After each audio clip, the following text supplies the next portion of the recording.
안녕하십니까? 세계 성도 여러분. 그동안 저의 말씀을 사랑해 주시고 경청해 주신 여러 성도님께 깊은 감사를 드립니다. 이 시간부터 말씀드릴 내용은 재림 예수님 복귀 섭리 생애 노정입니다. 제가 그동안 준비됐던 내용과 또한 많은 사람들이 검토했던 내용을 종합해서 재림 예수님 복귀 섭리 생애 노정을 말씀을 시작하고자 합니다. 재림 예수님은 문선명 천지인 참 부모님을 말하는 것입니다. 문선명 천지인 참 부모님께서는 1920년도 이 땅에 탄생하셔서 93년이라는 생애 노정을 승리적인 조건을 세우시고 영계로 2012년도 9월경에 입문하셨습니다. 제가 말씀을 시작하지만 93세의 그 기간의 생애 노정을 모든 것을 말씀드리고 싶어도 그러한 내용들이 자료라든가 모든 내용이 부족하기 때문에 전체의 내용을 말씀드릴 수는 없습니다. 그렇지만 성경 말씀이나 요한계시록의 예언 말씀을 근거로 해서 재림 예수님께서 어떠한 복귀 섭리를 했는가, 어떠한 복귀 섭리를 승리 조건을 세웠는가에 대해서 중점적으로 말씀을 드릴 수 있다고 생각해서 시작하게 되었습니다. 그래서 지금부터는 재림 예수님 복귀 섭리 생애 노정에 대해서 말씀을 시작하도록 하겠습니다. 자, 그러면 재림 예수님의 복귀 섭리 생애 노정을 말씀드리는 목적이 무엇인가에 대해서 간단하게 말씀을 드리고자 합니다. 첫째는 문선명 재림 예수님의 생애 노정을 상세하게 전달하고자 하는 것입니다. 두 번째는 재림 예수님을 직접 목격하고 경험했던 사람들의 세대에서 재림 예수님을 직접 만나지 못하는 다음 세대들에게 재림 예수님의 복귀 섭리 생애 노정을 알리고자 하는 목적입니다. 세 번째는 재림 예수님의 복귀 섭리와 생애 노정에 대한 정확한 기록을 찾는 분들에게 도움을 주고자 해서 말씀을 시작하게 되었습니다. 네 번째로는 재림 예수님의 말씀의 실체이십니다. 그래서 재림 예수님의 말씀의 실체는 8대 교본이나 많은 내용들이 있습니다.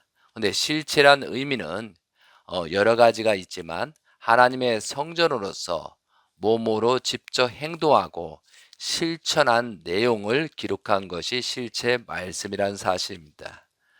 최대한 이 실체 말씀의 근거에서 말씀을 하도록 하겠습니다. 다섯 번째로 하나님의 복귀 섭리에 있어서 재림 예수님의 생애 노정의 말씀을 통하여 왜 그렇게 행동하시고 왜 그렇게 힘든 노정을 가셨는가에 대한 의문점을 풀어주기 위해서 말씀을 시작하게 되었습니다. 여섯 번째로 재림 예수님의 복귀 섭리 생애 노정을 통해서 우리들이 가야 할 방향을 제시하기 위해서입니다. 그러니까 재림 예수님을 통해서 참된 나침반을 설정하기 위해서 어떻게 할 것인가 그것을 알리고자 말씀을 시작하게 되었습니다. 일곱 번째로 재림 예수님의 복귀 섭리 생애 노정을 알아야만 하나님의 복귀 섭리가 어떻게 진행되고 있는가를 알 수 있기 때문에 그런 것입니다. 여덟 번째로 재림 예수님의 복귀 섭리 생애 노정을 알아야만 3대 왕권의 복귀 섭리를 알 수 있기 때문에 말씀을 시작하는 것입니다.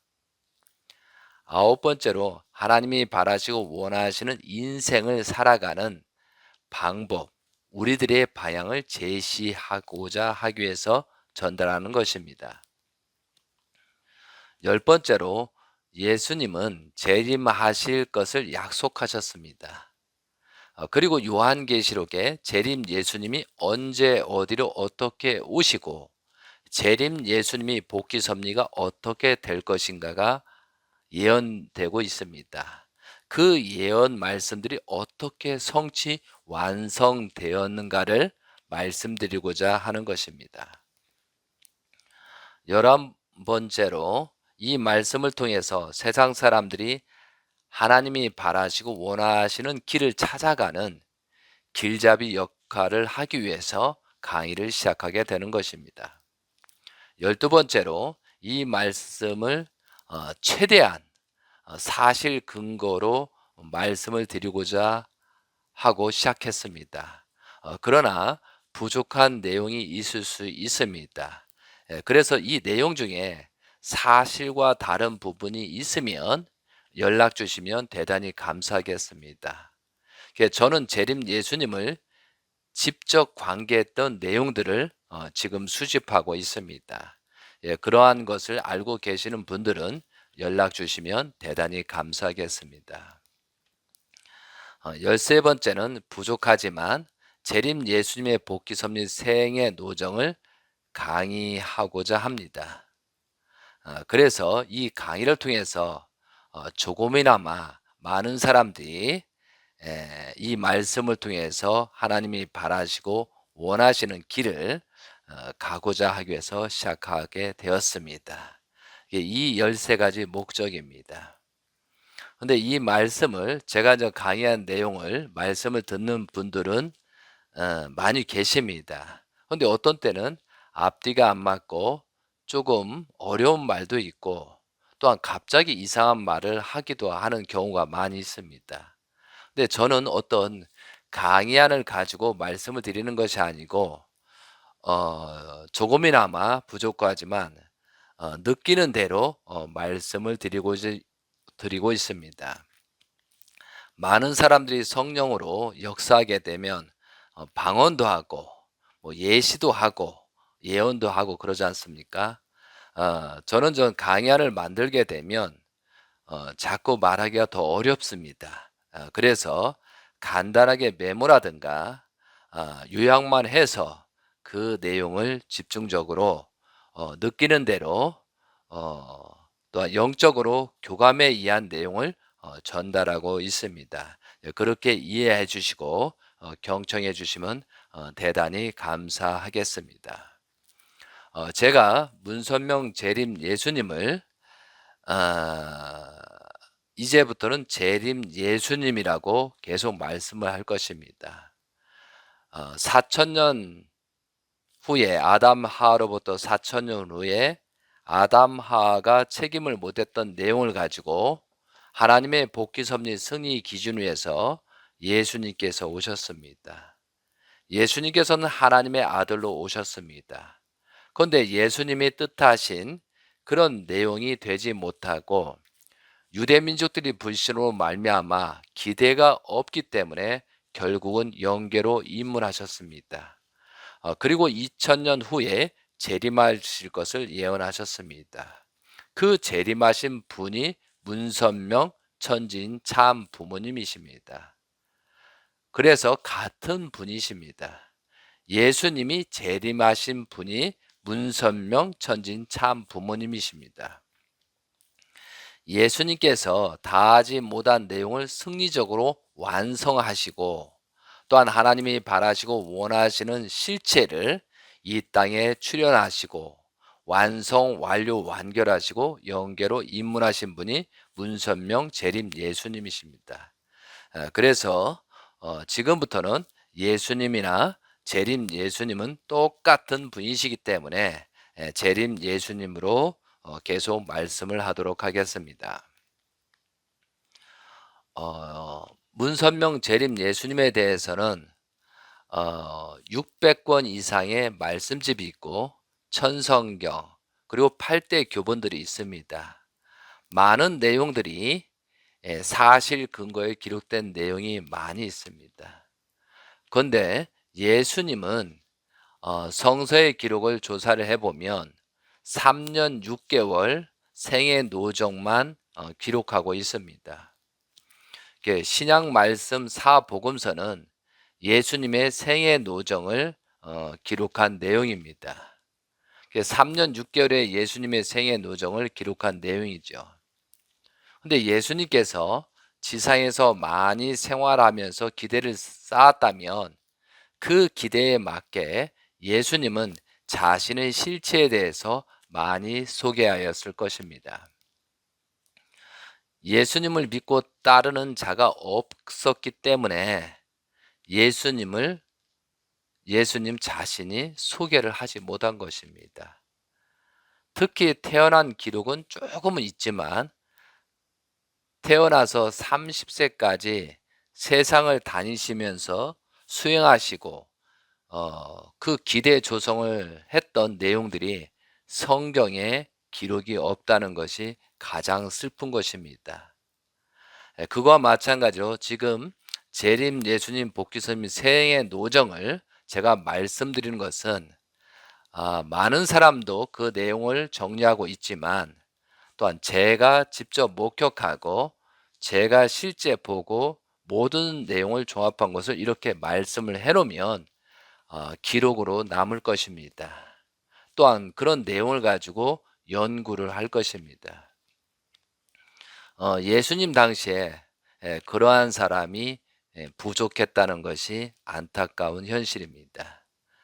그래서 우리들이 이러한 내용들이 많이 만들어지고 기록으로 남았으면 좋겠습니다. 예수님의 생애 노정에 대해서 간단하게 한번 설명을 드리게 되면 사복음서에 기록된 내용입니다. 그럼 사복음서는 마태복음, 마가복음, 누가복음, 요한복음입니다. 예수님이 이 성경에 여러분이 보고 있는 성경은 예수님이 십자가의 길을 가신 이후 거의 400년 후에 완성된 기록들입니다. 그리고 이 사복음서의 기록 연대도 예수님이 영계로 가신 이후에 기록된 내용들이라는 사실이죠. 그런 기록들이 있기 때문에 우리가 볼 수 있었던 것입니다. 그래서 재림 예수님, 문선명 천진 참 부모님에 대한 그런 생애 노정에 대한 그런 기록들이 많이 우리가 남겨야만 우리 후손들이 그것을 볼 수 있다고 생각합니다. 그런 관점에서도 이 말씀을 강의하는 것입니다. 예수님에 대한 내용이 언급해 보면 마태복음 기록 연대는 AD 63년에서 67년경에 기록된 내용입니다. 마태가 기록한 것입니다. 이것은 예수님 십자가의 길을 간 AD 30년에 간 이후 35년 후에 기록된 내용입니다. 마태복음서는 신약의 첫 번째 표기된 이유가 있습니다. 구약 성경과 신약 성경이 다리 역할을 해주고 마태복음은 주로 유대인들을 위해서 쓰여진 복음서입니다. 그리고 마가복음의 저자는 마가입니다. 이것도 기록 연대는 65년에서 70년 경입니다. 그럼 예수님 십자가 이후 38년 후에 기록된 내용이라는 것이죠. 38년 후에 기록된 내용입니다. 그리고 누가복음은 가장 먼저 기록된 내용입니다. 저자는 누가 의사였습니다. 기록 연대는 AD 60에서 62년경에 기록된 걸로 추정하고 있습니다. 그럼 예수님 십자가 이후에 31년경에 기록한 것입니다.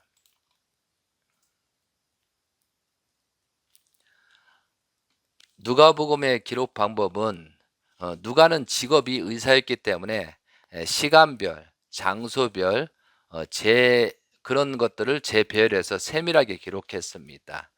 그래서 사복음서 중에 가장 기록이 정확한 것이 세밀하게 기록한 것이 누가복음이라고 볼 수가 있습니다. 그리고 요한복음입니다. 요한복음은 사도 요한이 저자입니다. 기록 연대를 추정해 보니 AD 95년경입니다. 그럼 예수님 십자가 이후 65년 후에 기록된 내용입니다. 특히 AD 70년경에 예루살렘이 멸망하고 예루살렘이 로마 통치권 속에서 있었을 때 기록된 내용입니다. 그렇기 때문에 이 사복음서를 분석하면 그 시대마다 기록된 환경에 따라서 조금 차이가 있습니다. 사도 요한은 세베대의 아들이자 이제 야고보의 형제입니다.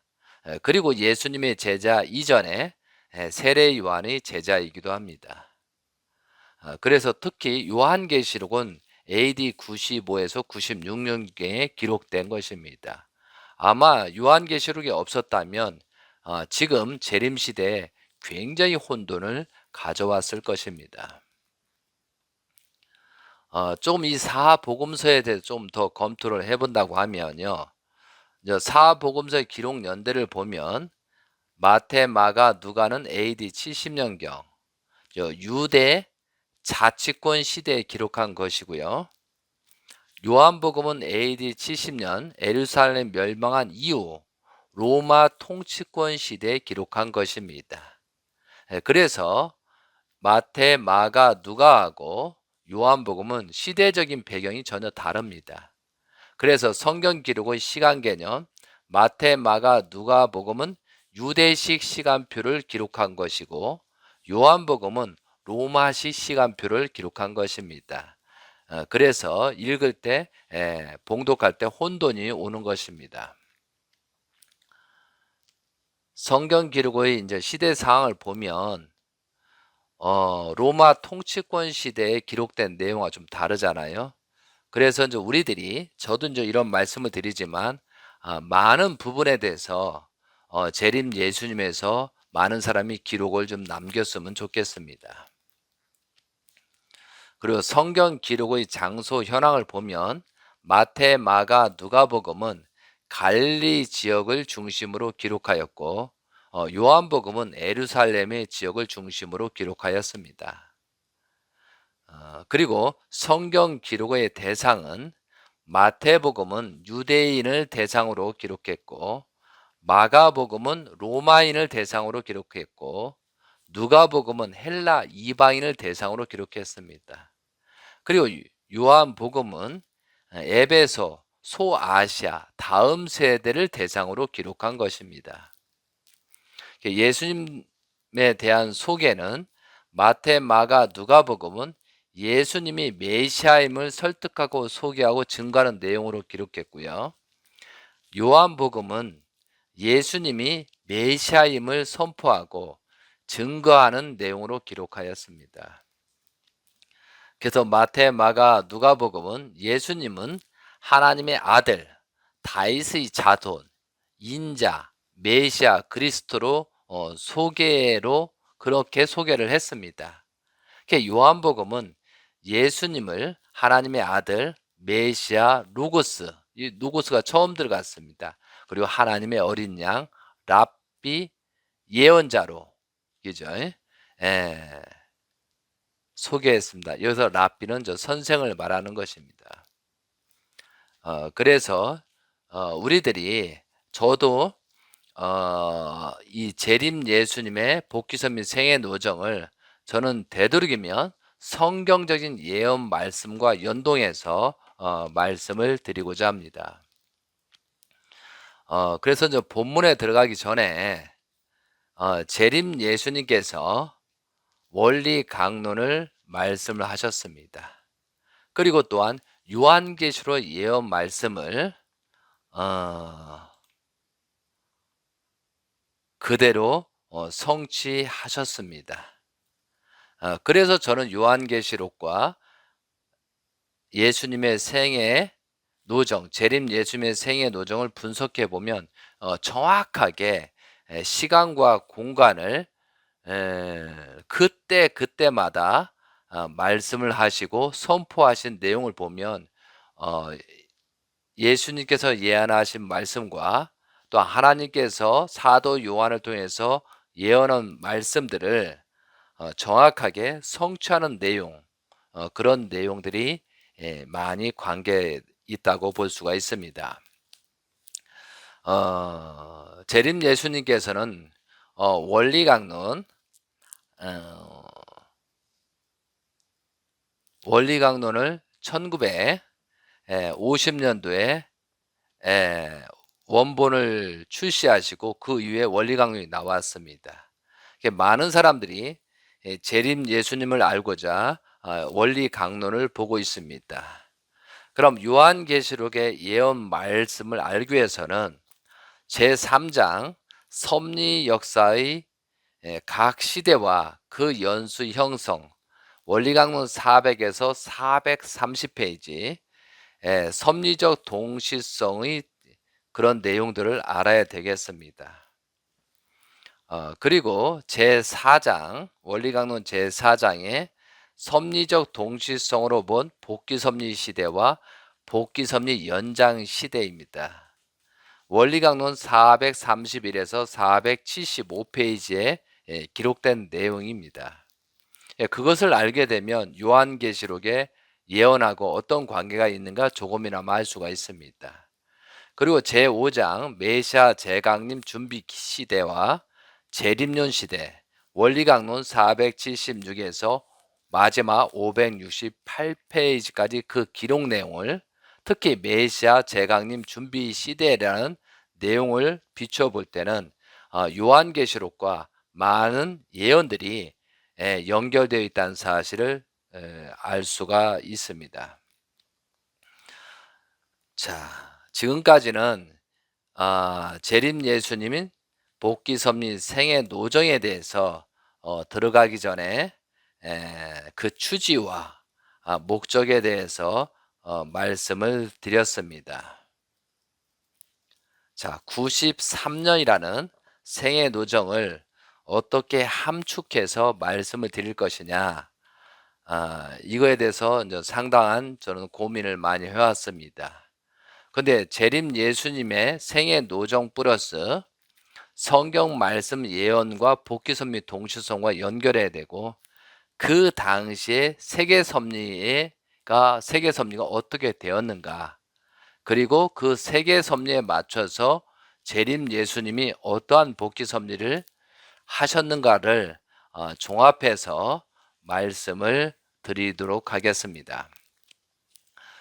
먼저 재림 예수님이 탄생하기 전에 어떠한 일이 있었는가 간단하게 설명을 드리겠습니다.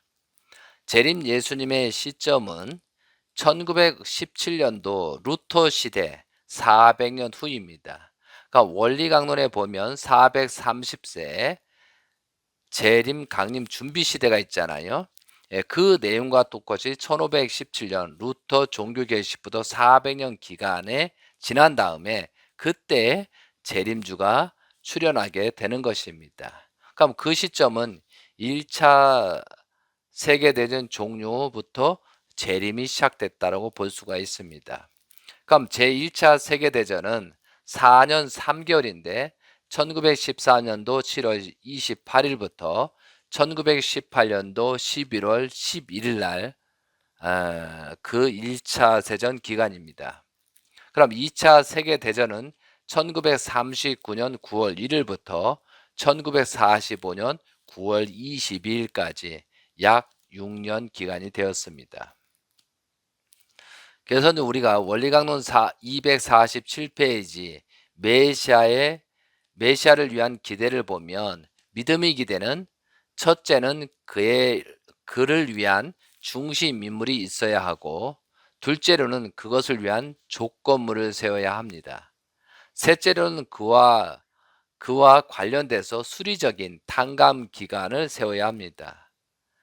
그리고 실체 기대는 타락 인간은 이와 같이 메시아를 맞아 원죄를 벗어가지고 인간 조상이 타락 전 입장으로 복귀된 후에 하나님의 심정을 중심하고 메시아와 일체화가 되어 인간 조상이 타락됨으로써 걷지 못하고 남겨졌던 성장 기간을 지나서야 완성 실체가 되는 것이다 라고 기록되어 있습니다. 타락 인간이 메시아를 맞아서 원죄를 벗고 창조 본성을 복귀하기 위한 실제 기대를 세우기 위하여는 먼저 그 타락성을 벗기 위한 탕감 조건을 세우지 않으면 아니 되는 것이다 라고 되어 있습니다. 그래서 왜 재림 예수님의 복귀 섭리를 알아야 되느냐? 원리강론 258에서 259페이지에 보면 복귀 섭리 내용, 역사와 나라는 내용입니다. 잠깐 그 내용을 말씀을 드리도록 하겠습니다. 나라는 개성은 어디까지나 복귀 섭리 역사의 소산이다. 따라서 나는 이 역사가 요구하는 목적을 이루어야 할 나인 것이다. 그러므로 나는 역사의 뜻 가운데 서야 하며 그러기 위해는 복귀 섭리 역사가 오랜 기간을 두고 종적으로 요구해 나오고 있는 탕감 조건들을 나 자신을 중심하고 횡적으로 찾아 세워야 하는 것이다. 그럼으로써 비로소 나는 복귀 섭리 역사가 바라는 결실체로서 설 수 있는 것이다. 복귀 섭리의 뜻을 이루기 위하여 왔다 간 모든 선인들이 걸었던 길을 오늘날 우리들이 다시 되풀이하여 걸어야 할 길인 것이다.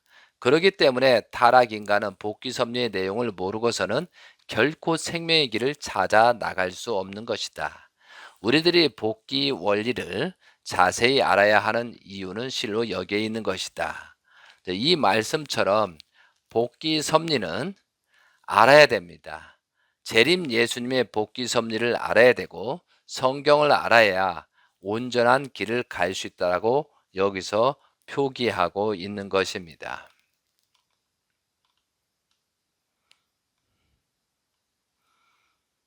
복귀 섭리 세계사를 잠깐 말씀을 드리겠습니다. 1차 세계대전은 4년 6개월이라고 되어 있습니다. 그리고 2차 세계대전은 약 5년에서 6년입니다. 이때 히틀러가 유대인 600만 이상 학살하였습니다. 유대인 학살 대상은 율법을 따르며 할례하고 예수님을 부정하는 자들을 학살했습니다.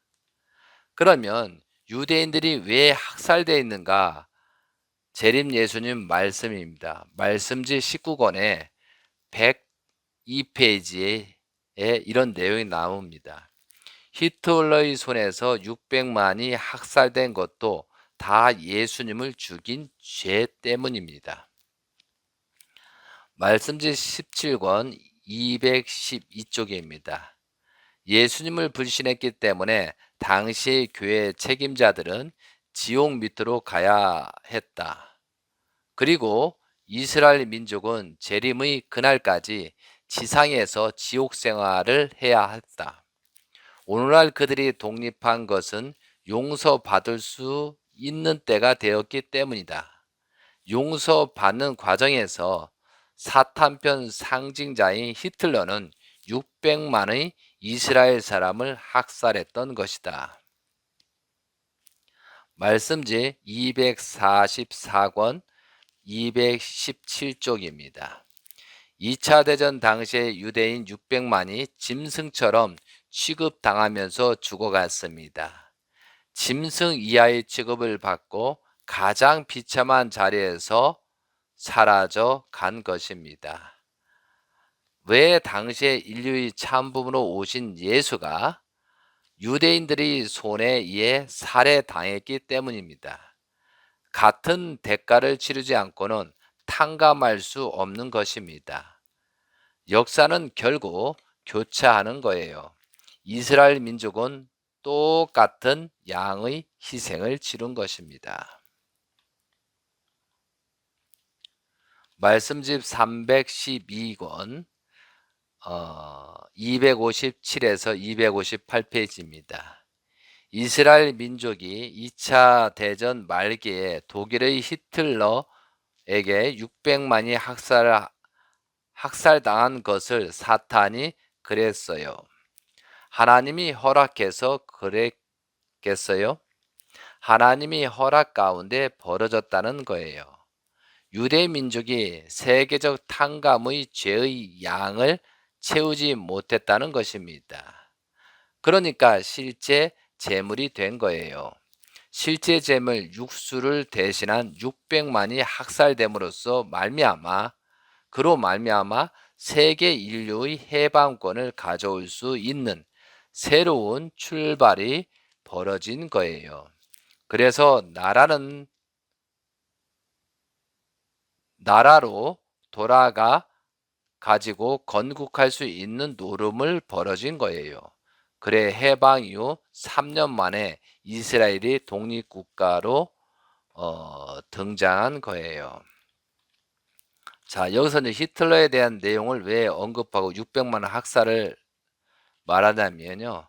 재림 예수님께서 성화하셨잖아요. 근데 성화로 말미암아 여러 가지 세상의 변화가 급변하고 있다는 것이죠.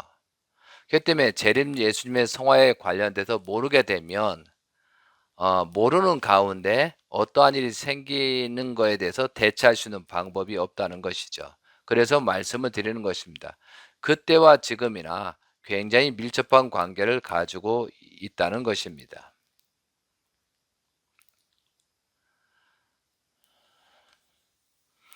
그리고 탕감 조건에서 1905년부터 을사조약부터 1945년까지 40년 기간 동안 국가적인 탕감 조건이었다라고 말씀을 하셨습니다.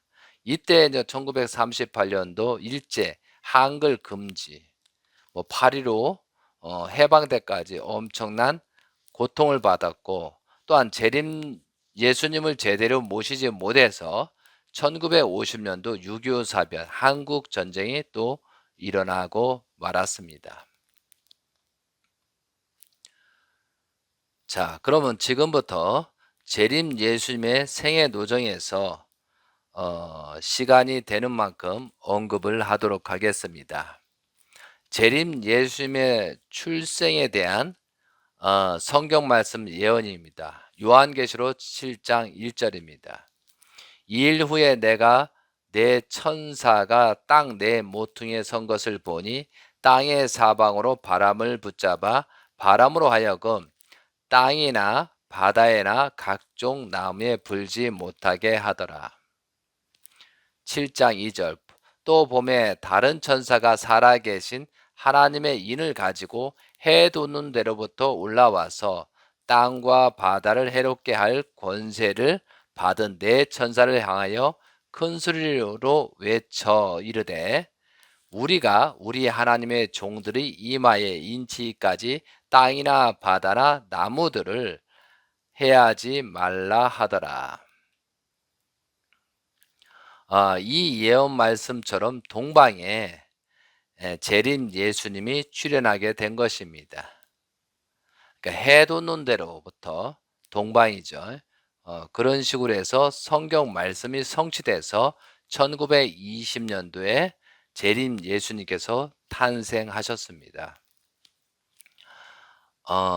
탄생한 시간은 1920년도 철려 1월 6일, 양력 2월 25일 자시입니다. 그러면 참고사항으로 임신기간 266일이거든요. 그러면 1920년도 2월 25일에서 266일을 빼서 뒤로 가면 임신한 때가 1919년 6월 5일, 철력으로 5월 8일이 되겠습니다. 이때 잉태했습니다. 본명은 문용명입니다. 계명은 문선명이 되는 거고요. 이 의미는 천주를 진리로 통일하고 품을 수 있는 의미입니다. 자, 문이라는 것은 그럴 문, 진리를 상징합니다. 선은 고을선, 그리고 생선선, 바다와 육지, 즉 육지를 상징합니다. 고기 어자에다가 양양자를 쓴 것이 선자입니다. 그리고 명은 밝은 명입니다. 해와 달이 합쳐진 상태죠. 즉 영계를 상징하기도 합니다. 출생지는 평안북도 정죽은 덕원면 상사리 2221번지입니다. 이 지역은 문촌, 문씨들이 사는 문촌이라고 되어 있습니다. 자, 문선명 재림 예수님의 가계도를 보면 남편 문씨의 안공파입니다. 시조는 무성공, 문다성입니다. 자, 신라시대 자비왕 때, 자비왕 15년 때입니다. 그래서 472년에 문안바이 석함에서 시조가 출연됐습니다.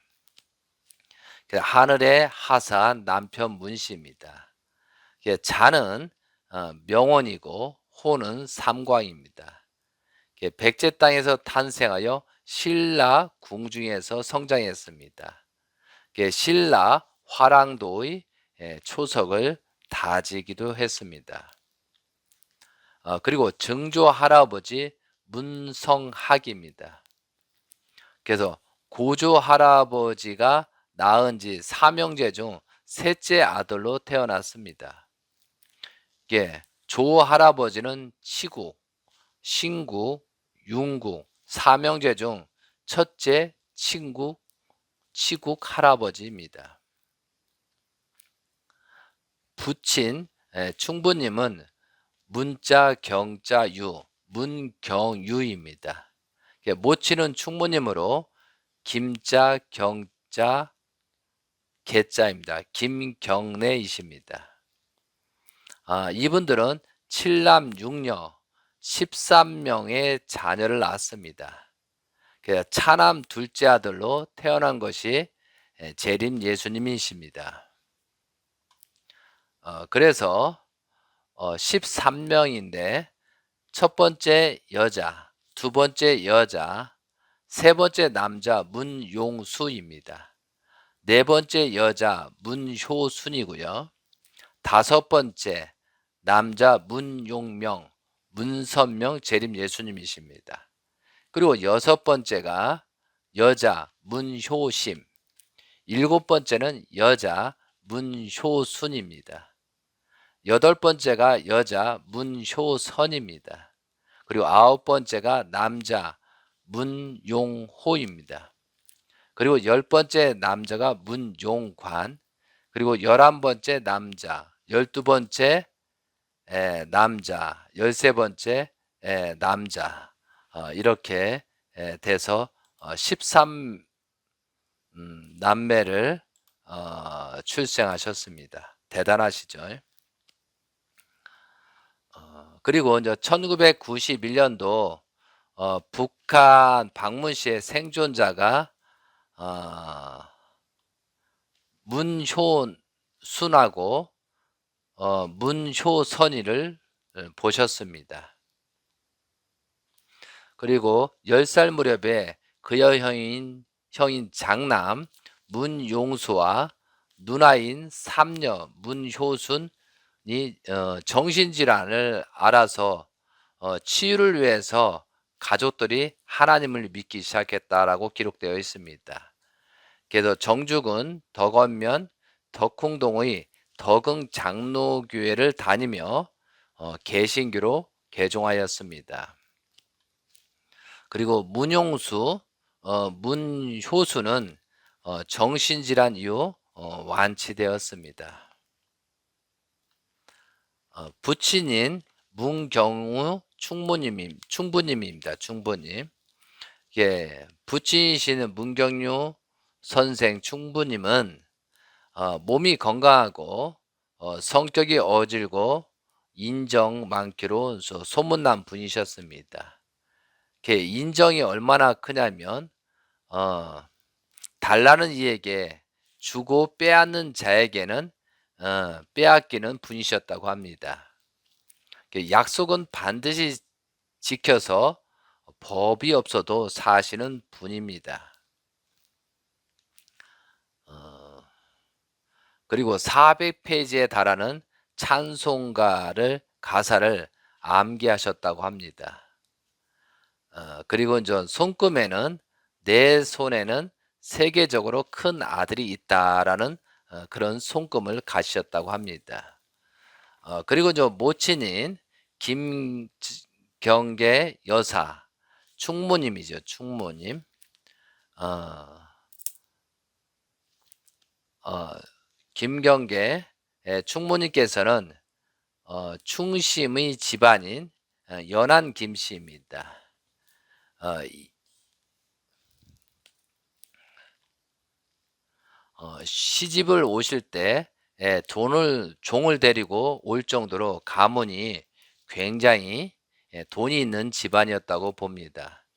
별명이 중국 장정일 정도로 이제 장대했다고 합니다. 이제 키가 상당히 크신 분이 충무님이십니다.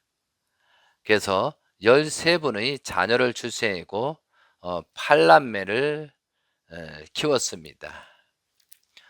문윤국 목사님의 독립 자금을 인출과 그 살림살이에 이제 선견 지명이 있다는 내용을 재림 예수님을 통해서 말씀을 많이 들었습니다. 참 아버님에 대한 예정이 남달랐다. 모자 협조를 완성하신 분이십니다. 그래서 충모님의 태몽이 2003년도 1월 7일 날 충해궁에서 말씀하신 내용인데 태몽으로 황금용 2마리가 산 허리를 돌면서 산 꼭대기에 올라가니 산 꼭대기가 바다가 되고 바다에서 용투림하고서 황룡이 세상아 잘 있거라 인사하며 승천하르다. 이제 그런 꿈을 꿨다는 거죠. 이제 그런 의미를 해석하면 백룡은 아담을 상징하고 황금룡은 하와를 상징한다고 합니다. 여의주는 여자의 본궁이다라고 말씀이 있었고 용의 승천은 하늘의 축복을 받으러 올라가는 것이라고 이렇게 해석을 했습니다. 그리고 대형님이신 문용수 선생님은 철저한 신앙을 하셨고 모든 문제를 영계의 지시로 해결했다고 합니다. 한국 해방과 한국 전쟁을 예언하기도 했답니다. 동생인 재림 예수님의 뜻에 절대 복종하셨다고 합니다. 역사상 최고의 에, 뜻을 가진 동생을 인식하였다고 합니다. 참고로 김일성 주석은 1912년도 4월 14일 출생해서 1994년도 7월 8일 신근경색으로 영계로 갔습니다. 그러니까 재림 메시아를 보내기 위한 국가적인 기대입니다. 이것이 에,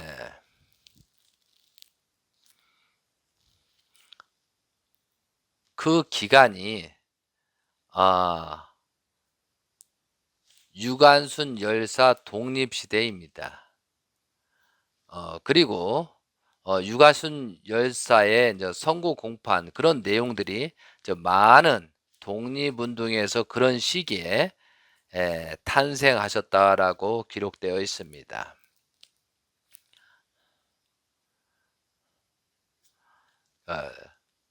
1920년도 2월 20일 날 출생하셨고 이제 2살 때 1921년도의 기록은 특별한 영적 감각을 가지고 계셨다라는 기록이 있습니다.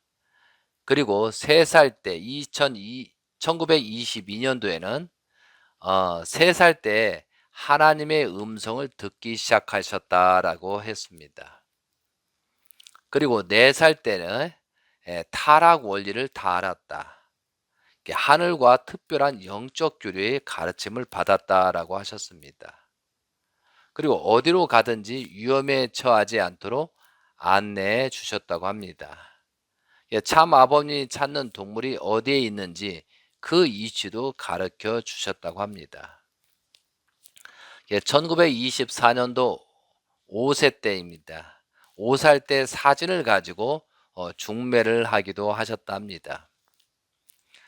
1925년 6살 때 정당하지 않은 일로 모친의 회초리를 맡던 일화에 대해서 1985년도 12월 22일 날 말씀한 내용이 있습니다. 그리고 7살 때 1926년도에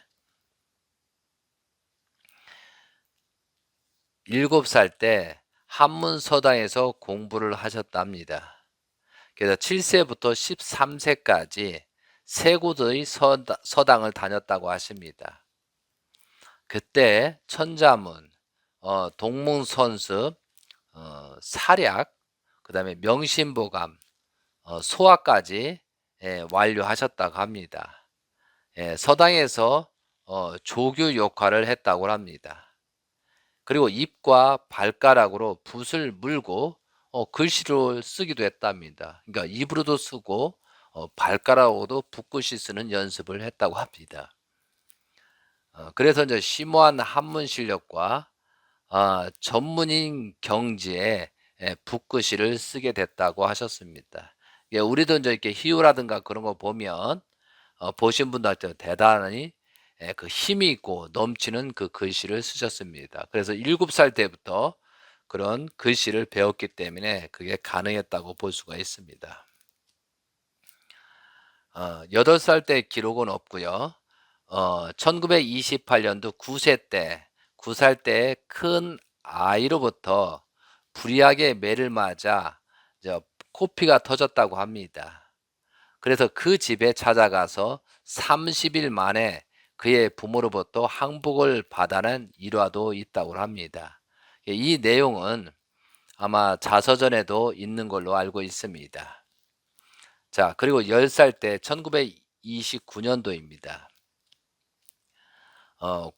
이때는 광주 학생 항일 운동 때입니다. 자서전 54쪽에 있는 내용입니다. 10살이 되자 아버지가 나를 동네 글방에 보내셨습니다.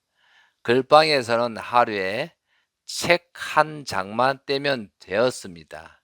집중하면 30분 만에 외우고는 훈장님 앞에 서서 조잘조잘 읊으면 그날 공부는 끝입니다.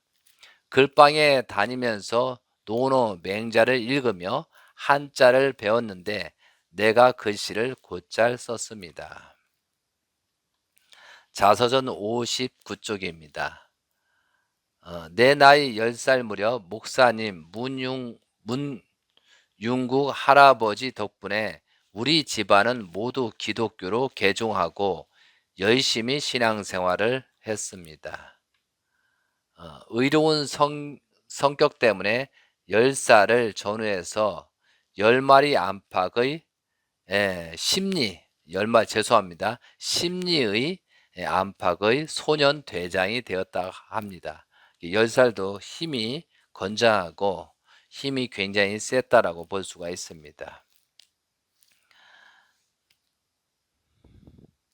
1931년도 12세 때입니다. 이때 신사참배를 강요할 때였습니다. 1931년부터 45년까지 14년 동안 재림 예수님을 맞이하기 위한 한국 기독교 중심한 기대 섭리 기간이었습니다. 이때는 굉장히 신사참배를 강요한 때였습니다. 그래서 아주 기독교가 핍박과 시련을 받는 때였기도 했습니다. 자서전 54쪽입니다. 글방에서 훈장님을 대신해 아이들을 보고 배울 책을 썼습니다. 자서전 59쪽입니다. 증조 할아버지 묘를 이장하는 것을 본 적이 있습니다. 증조 할아버지 뼈를 보고 난 후 나는 한동안 그 충격에서 헤어나오지 못했습니다. 사람의 죽음을 경험하고 이것을 심오하게 살펴보는 새롭게 인생이 무엇인가를 살아가는 그때 그 마음이 들기 시작했다라고 기록되어 있습니다.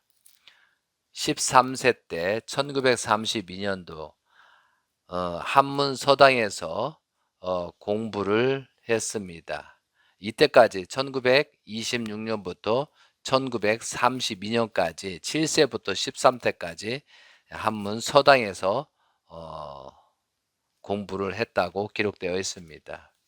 1933년 14세 때 10살 10 15세 살 이전에 이미 사람을 보면 그 사람의 성격을 읽을 수 있었다고 합니다. 그러니까 14세, 15세 경부터 재림 예수님께서는 사람을 보면 그 사람의 성격이나 모든 것을 읽어내는 그런 능력이 있었다고 합니다. 제가 이제 훈독해서 참석을 해보면 지그시 이제 찾아보면 프로그램처럼 그 인생을 살펴보는 모습이 가끔 저도 볼 수가 있었습니다. 1934년도 15세 때입니다. 정주 사립 오산학교 3학년을 편입했습니다. 그래서 1934년부터 35년까지 학교를 다녔습니다. 집안에서 혁명을 일으켜 이제 학교 교육을 이제 결심했다고 합니다. 소학교 편입시험 준비를 위해서 월봉 학원에 수강하기도 했습니다. 그래서 1학년에서 3학년의 교과에서 15일 만에 암기를 했답니다. 1학년에서 3학년 교과서를 15일 만에 다 암기했다. 천재적인 머리 두뇌를 가지고 계셨다고 볼 수가 있습니다. 문용궁 할아버지의 설득으로 오산학교에 이제 편입하게 되었습니다. 오산학교는 민족학교로 일본어를 가르치지 않았습니다. 자서전에 나오는 내용입니다. 55페이지. 편입시험을 치고 오산학교 3학년에 들어갔습니다. 남들보다 늦었지만 공부를 잘해서 5학년으로 월반도 했습니다. 오산학교는 집에서 20리나 떨어져 있었지만 하루도 빠지지 않고 정확한 시간에 걸어 다녔습니다. 평안도 호랑이가 나오는 무서운 산길을 그렇게 걸어 다녔습니다. 라고 되어 있습니다. 20리는 8km입니다. 굉장히 어렸을 때 치고는 먼 거리를 왕래하신 것 같습니다. 그리고 이제 유교에서 이제 기독교로 개종했습니다. 이건 말씀집 34권 144쪽에 나오는 내용입니다. 증주부 문용국 목사의 배경으로 둘째 누나와 문용수 대형님의 정신질환 치유가 직접적인 원인이었다고 합니다. 누구보다도 예수님을 사랑하게 되었다라고 되어 있습니다. 최고의 가치는 가장 영원하고 보편적인 데에 있다는 사실을 깨닫게 되었던 때였다라고 합니다. 자, 1935년도 16세 때입니다. 이 16세 때는 창세기 25장 30에서 34절 내용인데 야곱 장자복기 때입니다. 그래서 야곱이 팥죽을 가지고 에서를 자연굴복시킬 때 그때의 나이라고 볼 수가 있습니다. 16세 때 정주 공립고등학교 4학년을 전학을 했습니다. 그래서 참 아버님 자신의 결단에 의해서 전학을 했다고 합니다. 일본어를 배우고 일본어를 공부하고 싶어서 했다고 이제 이 말씀은 1988년도 1월 2일 날 말씀하신 내용입니다. 그리고 미래 섭리를 위해서 일본어가 필수라고 생각해서 일본어를 공부했다고 합니다. 이 학교는 제29회로 졸업을 했습니다. 이 내용 중에 자서전 55페이지입니다. 나는 다시 편입시험을 쳐서 정주 공립보통학교 4학년으로 들어갔습니다. 공립학교는 전부 일본말로 수업을 했기 때문에 등교 전날 밤 카타카나, 히라카나만 겨우 외운 채로 등교했습니다. 일본말을 전혀 몰라 1학년부터 4학년까지 교과서를 보름 만에 몽땅 외워버렸습니다. 그러고 나니 비로소 귀가 트였습니다. 덕분에 보통학교를 졸업할 때는 일본말을 유창하게 하게 되었습니다. 자서전 60페이지입니다. 16 무렵 13 남매 중 5명의 동생이 한 해에 세상을 떠나는 비극도 겪었습니다. 그런데 끔찍한 일은 그 집 담장을 넘어 문중에까지 번졌습니다. 멀쩡했던 소가 갑자기 죽어나가고 잇따라 말이 죽더니 하룻밤 새에 돼지가 7마리가 죽어나갔습니다. 61페이지입니다. 나는 누구인가? 어디서 왔는가? 인생의 목적은 무엇인가? 사람은 죽으면 어떻게 되는가? 영혼의 세계는 과연 있는가? 하나님은 확실히 존재하는가? 이러한 내용들을 생각하게 되었다고 합니다. 하나님이 이 세상을 지으셨다면 이 세상의 고통도 하나님이 만드신 것일까? 일본에게 나라를 빼앗긴 우리나라의 비극은 언제 끝날 것인가? 우리 민족이 당하는 고통의 의미는 무엇일까? 이러한 등등 참으로 심각하고 본질적인 질문들이 가슴속을 가득 메웠다고 합니다. 이때가 16세 때 이런 인생에 대해서 다시 생각하는 계기가 되었다고 기록되어 있습니다. 제가 이제 이렇게 자서전에 말씀을 드린 것은 복귀 섭리 관점으로 연대기별로 보충학에서 말씀을 드리고 있습니다. 그렇게 이해해 주시면 되겠습니다. 자서전 62페이지입니다. 16살의 문선명은 1935년도 4월 17일 부활절 새벽 정주의 묘도산에 올라 기도하던 중 문선명 앞에 예수님이 나타나 고통받은 인류 때문에 하나님이 너무 슬퍼하고 계시니라. 지상에서 하늘의 역사에 대한 특별한 사명을 맡아라 하고 말씀하셨다. 그런 계시를 받았다라고 되어 있습니다.